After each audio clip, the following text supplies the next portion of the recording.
నమస్తే, welcome to power 9 media. నేను బ్రహ్మనాయుడు. ముందుగా మన పవర్ 9 ప్రేక్షకులకు వీక్షకులకు నా హృదయపూర్వక ధన్యవాదాలు. ఇంకా ఎవరైనా మన ఛానల్ సబ్స్క్రైబ్ చేసుకోకుండా ఉంటే వెంటనే మన పవర్ 9ని సబ్స్క్రైబ్ చేసుకోండి. ఇక సోషల్ మీడియాలో నిన్నటి నుంచి ఒకటే చర్చ. జనసేన పార్టీ కొన్ని కమిటీలు వేసింది, కొంతమందికి బాధ్యతలు అప్పచెప్పింది. ఉమ్మడి జిల్లాల వారీగా కొంతమంది సీనియర్ నేతలకు బాధ్యతలు అప్పచెప్పింది. ఆ క్రమంలో ఆ సీనియర్ నేతలు జిల్లాలు పర్యటన చేసి బలమైనటువంటి ఇన్ఛార్జీలను గ్యాదర్ చేయాలి, కమిటీలు వేయడానికి. సో సీరియస్గా రాజకీయం చేయాలి, పార్టీ నిర్మాణం చేయాలనేటువంటి ఉద్దేశంతో ఆ పార్టీ అధినేత కొంతమంది ప్రముఖులకి కీలక బాధ్యతలు అప్పచెప్పారు. వాటిలో భాగంగా గ్రేటర్ రాయలసీమకు సంబంధించినటువంటి 6 జిల్లాలు ఏవైతే ఉమ్మడి ఒంగోలు, ఉమ్మడి నెల్లూరు, ఉమ్మడి చిత్తూరు, ఉమ్మడి కడప, ఉమ్మడి అనంతపురం, ఉమ్మడి కర్నూలు, ఈ 6 జిల్లాలకు సంబంధించి బాలినేని శ్రీనివాసరెడ్డి గారిని, టీసీ వరుణ్ గారిని, అదేవిధంగా ఆర్ఎన్ శ్రీనివాసులు గారిని, వీళ్ళ ముగ్గురికి మరి ఆ కమిటీలో కీలకంగా వారికి ఆ బాధ్యతలు అప్పచెప్పింది. అయితే ఆ బాధ్యతలు తీసుకున్న తర్వాత బాలినేని గారు ముందు నడిపిస్తూ ఉన్నటువంటి పరిస్థితి ఉంది ఆ కమిటీని. ఇక వారు ఉమ్మడి చిత్తూరు కంప్లీట్ అయిన తర్వాత ఉమ్మడి ప్రకాశం జిల్లాలో ఒంగోలు నగరంలో ఒక సమావేశాన్ని ఏర్పాటు చేశారు. ఆ సమావేశానికి సంబంధించి జిల్లాలో ఉన్నటువంటి 12 నియోజకవర్గాలకు సంబంధించినటువంటి ఎవరైతే ఇన్ఛార్జీలు ఉన్నారో వారందరినీ కూడా పిలిచి ఒక కార్యక్రమం ఏర్పాటు చేశారు. ఆ కార్యక్రమంలో భాగంగా కొంత వాగ్వాదం చోటు చేసుకుంది. అసలు ఆ వాగ్వాదం ఏంటి, గొడవ ఏంటి అనేటువంటి అంశంతో గురించి మనతో మాట్లాడడం కోసం భీమిశెట్టి వెంకటేశ్వర్లు గారు, ఉమ్మడి ప్రకాశం జిల్లా జనసేన పార్టీ అధికార ప్రతినిధి, ఎర్రగొండపాలెం నియోజకవర్గానికి సంబంధించినటువంటి భీమిశెట్టి వెంకటేశ్వర్లు గారు మనతో ఫోన్లో అందుబాటులో ఉన్నారు. వారితో మాట్లాడదాం. నమస్తే అండి వెంకటేశ్వర్లు గారు. నమస్తే సార్. నమస్తే. మీరు ఉమ్మడి ప్రకాశం జిల్లా జనసేన పార్టీ జిల్లా అధికార ప్రతినిధి. Yes sir. అయితే వెంకటేశ్వర్లు గారు, ఏం జరిగింది, ఒంగోలులో గొడవ ఏంటి, ఎందుకు జరిగింది, బాలినేని గారితో వాగ్వాదానికి దిగిన వ్యక్తులు ఎవరు? కొంతమంది ఏమో రియాజ్ గారి వర్గం బాలినేని గారితో వాగ్వాదానికి దిగిందని సోషల్ మీడియా స్ప్రెడ్ చేస్తున్నారు. మరి కొంతమంది ఏమో అది అబద్ధపు ప్రచారం అది అని చెప్పేసి మాట్లాడుతూ ఉన్నారు. అసలు ఆ గొడవ ఏంటి సార్? సార్ మాకు జనసేన పార్టీ అంటే ఒక తల్లి లాంటి పార్టీ సార్. మాకు అమ్మకు ఎంతైతే ప్రాధాన్యత ఇస్తామో మా జనసేన పార్టీకి అంత ప్రాధాన్యత ఇస్తాం. అయితే ఇక్కడ ఎర్రగొండపాలెం నియోజకవర్గంలో జనసేన పార్టీ 2014 నుంచి పురుడు పోసుకుంది సార్. అయితే 2014 నుంచి 19 వరకు ఎవరు ఇక్కడ ఇన్ఛార్జి లేకపోయినా ఒక కార్యకర్తలు అందరూ సమిష్టిగా కృషి చేసుకుంటూ పార్టీని ముందుకు తీసుకెళ్తూ 2019 వరకు అనేక కార్యక్రమాలు, పార్టీకి సంబంధించిన అనేక కార్యక్రమాలు చేసుకుంటూ ముందుకు తీసుకెళ్తున్నటువంటి తరుణంలో 2019 ఎలక్షన్ లో మన డాక్టర్ గౌతమ్ రాజు గారిని ఇన్ఛార్జిగా తీసుకురావడం జరిగింది సార్. అయితే 2019 నుంచి ఇన్ఛార్జిగా ఉన్నటువంటి అతను ఏ రోజు ఎలక్షన్ అయిపోయిన తర్వాత ఏ రోజు పార్టీ కార్యక్రమాలు కానీ, పార్టీ విధానాల మీద కానీ, ఏదే జనసేన కార్యకర్తలకు సమస్యలు వస్తే ఆ సమస్య మీద మాట్లాడటం కానీ ఎప్పుడూ చేయలేదు, సందర్శించలేదు, మాట్లాడలేదు. అలాంటి వ్యక్తి ఆ 19 ఎలక్షన్ లో కొంతమంది యొక్క ప్రోద్బలంతోనూ, కొంతమంది యొక్క ఆకర్షణ వల్ల అతను సరిగా పనిచేయకుండా పార్టీకి ద్రోహం చేయడం జరిగింది సార్. అదే విధంగా 2024 సంవత్సరం అట్లానే అతను ఇన్ఛార్జ్ గా కొనసాగుతూ 2024 సంవత్సరంలో కూడా ఎలక్షన్స్ వస్తే ఉమ్మడి అభ్యర్థిగా టీడీపీ వారికి ఇవ్వడం జరిగింది సార్. అయితే ఇచ్చిన తరుణంలో ఇతను అందుబాటులో ఉండకుండా నాకు ఒక 50 లక్షల రూపాయలు డబ్బులు ఇవ్వండి, నేను మీకుతో పనిచేస్తానని డిమాండ్ చేసి ఒక 5 లక్షల రూపాయలు తీసుకోపోయి అతను పని చేయకుండా అతను కార్యకర్తలను వదిలేసి అతను స్వార్థం కోసం ఇష్టాచారంగా ప్రవర్తిస్తూ తనను మోసం చేయడం జరిగింది.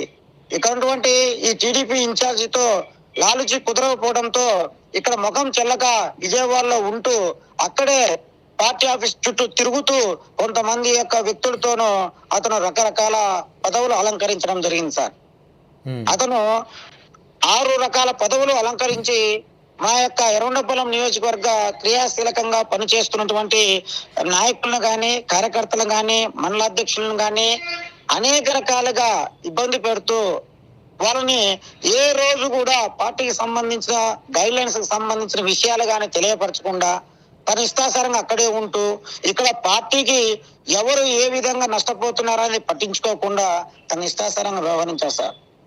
అయితే ఈ తరుణంలో డీలిమిటేషన్ విషయంలో మన బాలినేని శ్రీనివాసరెడ్డి గారు ఒక సమావేశం ఏర్పాటు చేస్తే ఇంతవరకు జిల్లాకు సంబంధించినటువంటి నాయకులు కానీ లేదా కార్యకర్తలు కానీ మనోవేదన 2 సంవత్సరాలు ప్రభుత్వం వస్తే కార్యకర్తలకు ఏ ప్రయోజనం చేయకుండా, ఎలాంటి అవకాశాలు రానివ్వకుండా టీడీపీ వారు అణిచివేస్తున్న తరుణంలో అందరూ సైలెంట్ అయిపోవడం జరిగింది సార్. అయితే ఈ సమావేశంలో మాకు ఒక ఉత్సాహము, ఒక ఆశ వచ్చింది. మా యొక్క ఆలోచనలు పంచుకోవడానికి, లేకపోతే మా యొక్క విధి విధానాలు తెలియచేయడం కోసం, మా పార్టీ ఎర్రగొండపాలెం నియోజకవర్గంలో ఏం జరుగుతుందో పార్టీ విషయాలు తెలియపరచడానికి మాకు అవకాశంగా ఉందని మేము భావించి, మా యొక్క నియోజకవర్గం నుంచి దాదాపుగా ఒక 130-150 మంది కార్యకర్తలు అయితేమి, నాయకులు అయితేమి, మండలాధ్యక్షులు అయితేమి, జిల్లా కమిటీలో ఉన్న వ్యక్తులైతేమి రావడం జరిగింది సార్. అయితే ఇక్కడ ఏం జరిగిందంటే, ప్రోటోకాల్ ప్రకారము జిల్లాలో ఉన్నటువంటి నాయకుల్ని, ఇన్ఛార్జీలని స్టేజ్ మీదకి పిలుస్తూ ఎర్రగొండపాలెం నియోజకవర్గ నాయకుడు అని పాకనాటి గౌతమ్ రాజు యొక్క అన్నను ప్రకటించి స్టేజ్ మీద పిలిస్తే అది మాకు నచ్చక మేము అక్కడికి పోయి మా యొక్క నిరసన తెలియక, సార్ అది తప్పు సార్ అలా పిలవటం అనేది. అతనికి ఎవరు ఇన్ఛార్జ్ ఇచ్చారు, అతనికి ఎవరికి ఇన్ఛార్జ్ ఇచ్చారు అని మేము వినయపూర్వకంగా, మేము ఎలాంటి ధర్నా గానీ గొడవ గానీ చేయకుండా, సార్ మా ఆవేదన మీరు అర్థం చేసుకోండి. ఒక పక్క గౌతమ్ రాజు పార్టీకి అందుబాటులో ఉండకుండా పార్టీ నష్టపరుస్తుంటే మళ్ళీ వాళ్ళ అన్నం తీసుకొచ్చి మాకు ఇన్ఛార్జ్ గా చేస్తారా? ఏంది ఇది యొక్క దారుణము? మాకు ఎవరు ఇలాంటి విషయాలను ఇలా చేస్తున్నారని మేము ఆయనకు తెలియపరచడానికి, మా గోడు వెళ్ళబరుచుకోవడానికి ఆయన దగ్గరికి వెళ్ళి తెలియపరచడం జరిగింది.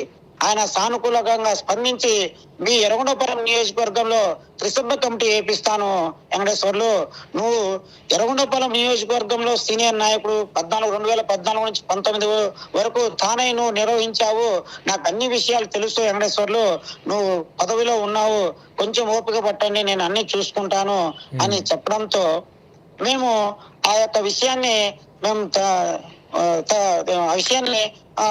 తర్వాత మాట్లాడతాను, ఒక 10 నిమిషాలు నాకు ఈ మీటింగ్ అయిపోయిన తర్వాత నాకు సమయం ఇవ్వండి, మీతో మాట్లాడతానని చెప్తే, మేము ప్రోగ్రామ్ అయిపోయిన తర్వాత మేము 10 నిమిషాలు మళ్ళీ బాలినేని వాసు గారితోనూ మాట్లాడి, మా పరిస్థితి ఇలా ఉంది సార్, మాకు ద్రోహం చేసే వ్యక్తిని మళ్ళీ ఇంకొక ద్రోహం చేసే వ్యక్తిని తీసుకొచ్చి మమ్మల్ని ఇబ్బంది పెట్టడానికి ఇలా ఇన్ఛార్జ్ ఇస్తున్నారా అని మేము ఆయన దృష్టికి తీసుకోవడం జరిగింది సార్. 19లో అతను చేసినటువంటి అవినీతి కార్యక్రమాలు గాని, దాంట్లో కొంతమంది వ్యక్తులు సహకరించి, జనసేనలో ఉన్నటువంటి కొంతమంది వ్యక్తులు సహకరించి చేయడం జరిగింది. 2024లో ఎలా జరిగింది, 2019లో స్థానిక సంస్థల ఎన్నికలలో ఎంపీటీసీ సర్పంచులు పోటీ చేస్తే మన కార్యకర్తల, మన నాయకుల్నే వైసీపీ వాళ్ళ యొక్క డిమాండ్ చేసినటువంటి దానికోసము ప్రలోభాలకు లోబడి అతను గౌతమ్ రాజు గారు మా యొక్క జన సైనికుల యొక్క సర్పంచులు గాని, ఎంపీటీసీలు గాని బలవంతంగా రాజీనామా చేయించిన వ్యక్తి సార్ ఇతను. అలాంటి వ్యక్తి, పార్టీకి ద్రోహం చేసే వ్యక్తి ఖచ్చితంగా అతను ఇన్ఛార్జ్ గా కాదు, అతన్ని ఖచ్చితంగా తొలగించాలనే భావంతో మేము ఆయనకి విన్నవించుకోవడానికి స్టేజ్ దగ్గరికి వెళ్ళాం సార్. అంతే తప్ప నిరసన చేయడం గాని, ఉద్యమం చేయడం గాని, లేదా రియాజ్ గారు చెప్పారని గాని మేము అలాంటి ఆలోచన లేదు సార్. ఓకే, అర్థమైంది. భీమిశెట్టి వెంకటేశ్వర గారు, ఇక్కడ ఏంటంటే మీరు మీ ఇన్ఛార్జి గారి యొక్క వ్యవహార శైలిని బాలినేని గారి దృష్టికి తీసుకువెళ్ళే క్రమంలో మాత్రమే అక్కడ వారికి చెప్తున్నటువంటి ఆ సన్నివేశమే కానీ, అంతేగాని సోషల్ మీడియాలో కొన్ని తప్పుడు కథనాలు, రియాజ్ వర్గం బాలినేని గారితో ఆర్గ్యుమెంట్కి దిగింది అనేది అబద్ధం అంటారు. మీరంతా కూడా మీ ఆవేదనని, మీరు 100 మంది పైగా కార్యకర్తలు మీ నియోజకవర్గంలో ఇన్ఛార్జ్ యొక్క పోకడలో, వ్యవహార శైలి, గతంలో అతను చేసినటువంటి విధానాలను బాలినేని గారికి విన్నవించే క్రమంలో వెళ్ళారు. ఆయనే ఈ విధంగా చేశాడు, వాళ్ళ అన్ననే నియోజకవర్గ స్థాయి నాయకుడిగా పిలవటాన్ని జీర్ణించుకోలేక మీ ఆవేదన తెలవడానికి వెళ్ళారు. అంతేగాని రియాజ్కి ఈ ఎపిసోడ్కి సంబంధం లేదంటారు. సంబంధం లేదు సార్, సంబంధం లేదు. ఓకే, పార్టీ కోసము జిల్లా అధ్యక్షులు గారు పార్టీ కోసము ఆయన గైడ్ లైన్స్ తో ఆయన పనిచేస్తున్నారు. ఈయన గైడ్ లైన్స్ తో, పవన్ కళ్యాణ్ యొక్క ఆదేశంతో ఈయన గైడ్ లైన్స్ తో పనిచేశారు. మాకు ఎవరు ఉన్నా కానీ మాకు పార్టీ అనేది అభివృద్ధి చెందాలి, పార్టీలో పనిచేస్తున్న వ్యక్తులను గుర్తించాలి, కష్టపడిన కార్యకర్తలను గుర్తించాలనే విషయం తప్ప ఒకరి మీద ఒకరు మేము అబద్ధాలు చెప్పాల్సిన అవసరం నాకు లేదు. ఎవరు ప్రోత్సహించింది లేదు సార్. మా యొక్క కార్యకర్తల ఆవేదనగా ఆయనకు సవివరంగా వివరించడం కోసం, వినయపూర్వకంగా వివరించడం కోసము స్టేజ్ దగ్గర వెళ్ళామే తప్ప ఎవరిని ఉద్దేశపూర్వకంగా మేము అక్కడ అల్లజడి చేయడం కానీ, గొడవ చేయడం కానీ పోలేదు సార్. ఓకే, ధన్యవాదాలు భీమిశెట్టి వెంకటేశ్వర గారు, ఫోన్ లైన్ అందుబాటులోకి వచ్చి. రైట్, మరి ఇది అంటే నిన్న అంతా సోషల్ మీడియాలో జరిగిన ప్రచారం, ఒంగోలులో బాలినేని ఒక కార్యక్రమాన్ని ఏర్పాటు చేస్తే రియాజ్ వర్గం అనుచరులు ఆయనతో వాగ్వాదానికి దిగారనేటువంటి ఒక అభూత కల్పనలు సోషల్ మీడియాలో స్ప్రెడ్ చేస్తున్నటువంటి పరిస్థితుల నేపథ్యంలో ఆ జిల్లాకి సంబంధించి జనసేన పార్టీ జిల్లాధికారి ప్రతినిధిగా ఉన్నటువంటి భీమశెట్టి వెంకటేశ్వర గారు ఎర్రగొండపాలెం నియోజకవర్గం. సో వారి ఇన్ఛార్జ్ యొక్క వ్యవహార శైలి మీద కంప్లైంట్ చేయడానికి మాత్రమే బాలినేని గారితో మేము ఆ విధంగా సవినయంగా ఆయన మా గోడు వెళ్ళబోసుకునే క్రమంలో ఆయనతో మాట్లాడేం తప్ప ఇక్కడ దీని వెనక ఇంకెలాంటి ఎపిసోడ్ లేదని చెప్పేసి చెప్తున్నారు.